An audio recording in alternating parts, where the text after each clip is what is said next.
Hey everyone, welcome to this explainer. Today, we're diving straight into Republic Act number 1073. You probably know it better as the Data Privacy Act of 2012. Look, every single time you download a new app, open a bank account, or even just fill out a form for a government agency, this exact piece of legislation is working behind the scenes. It's basically the master rulebook dictating exactly what and cannot be done with your personal identity. Right off the bat, let's anchor ourselves to what the state actually declares here. The government has recognized a really tricky dual obligation. On one hand, they absolutely have to protect your fundamental human right to privacy of communication. But on the flip side, they can't just choke off the free flow of information, because that's what drives innovation and economic growth. So it's very much a modern law built to handle a uniquely modern problem.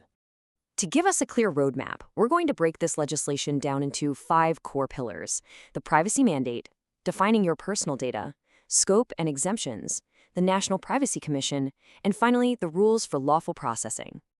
Section 1, the privacy mandate. This right here brilliantly illustrates a high-stakes balancing act. The state is actively trying to lock down your personal info across both government and private sectors, but without putting the brakes on technological progress. They openly recognize that tech is absolutely vital for nation building. So privacy in this context doesn't mean total digital isolation. It's about safe, responsible progress. Moving on to Section 2, defining your personal data. Let's start with the absolute VIP of this legislation, which is you. Under the law, you are defined as the data subject. Literally, whenever your personal information is being collected or used, you're the data subject sitting right at the center of this entire protective framework. The whole thing revolves around safeguarding your rights. Next up, we have the controller. This is any person or organization that calls the shots on how and why your personal data gets collected or used. We're talking banks, hospitals, social media platforms. Now, a quick caveat. This doesn't apply if you're just organizing your personal contacts for a family reunion. But if a massive tech giant is instructing third-party advertisers to process your data, yeah, that giant is on the hook as the ultimate controller. And what exactly counts as processing that data? Well, it's not just high-tech algorithmic number crunching. The legal definition is incredibly broad. It covers pretty much any operation performed on your info. Just writing down your name, that's processing. Storing it, updating it, organizing it, or even eventually hitting delete. All of it counts. Basically, if they touch your data, they're processing it. Now, we absolutely need to draw a strict line in the sand between regular personal information and sensitive personal information. Regular info is anything where your identity is apparent. But sensitive info, that's the heavy stuff. We're talking your race, marital status, health records, your social security number, and tax returns. The law builds a massive fortress around this specific category because messing with sensitive data requires way stricter protections. Usually, it's totally prohibited to process this without your explicit, direct consent. All right, Section 3, scope and exemptions. So who does this actually apply to out in the real world? This is a huge takeaway right here. This law does not stop at the Philippine border.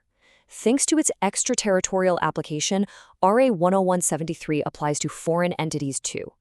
If a company abroad processes the data of Philippine citizens or residents, they have to comply.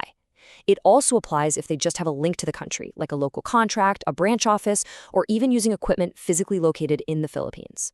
The digital world has no borders, and this law is written to reflect that exact reality. But wait, it's not a total blanket rule. There are practical carve-outs. The law specifically exempts certain activities to keep vital public functions running and to protect free speech. So specific employment data for government officers, exempt. Information used for journalism, art, literature, or research, highly protected and exempt. It even makes necessary room for banks, so they can legally comply with anti-money laundering and bank secrecy laws without violating privacy rules. Section 4, the National Privacy Commission. To actually make sure people follow all these rules, the law establishes a dedicated institutional watchdog. Meet the National Privacy Commission, or the NPC for short. Attached to the Department of Information and Communications Technology, this is the independent body built specifically to administer this act and ensure the country hits international data protection standards. The structure of the NPC revolves heavily around this number, 3.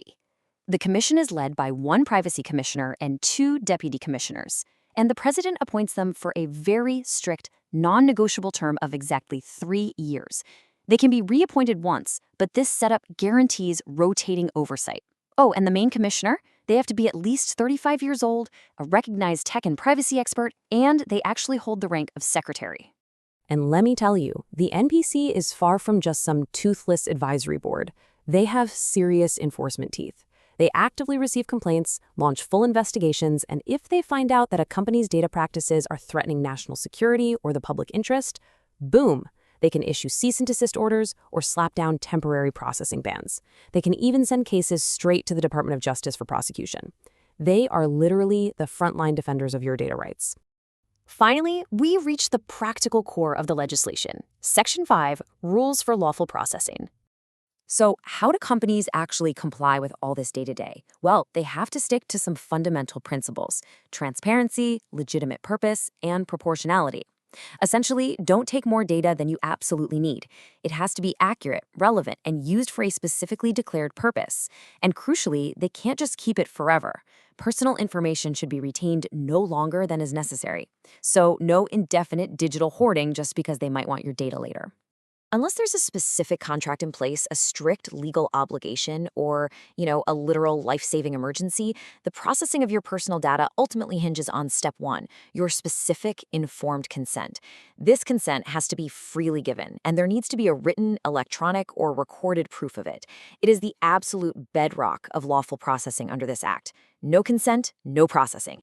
Which brings us to the end of our explainer, and it leaves us with a massive question to reflect on. RA 10173 puts an incredible amount of power right back into your hands. But if your freely given, specific, and informed consent is the ultimate gateway to your personal data, how carefully are you giving yours away today? Are we all just blindly clicking "I agree" on those endless terms and conditions, or are we actively exercising the rights this law gives us? Definitely something to think about next time you sign up for a new service.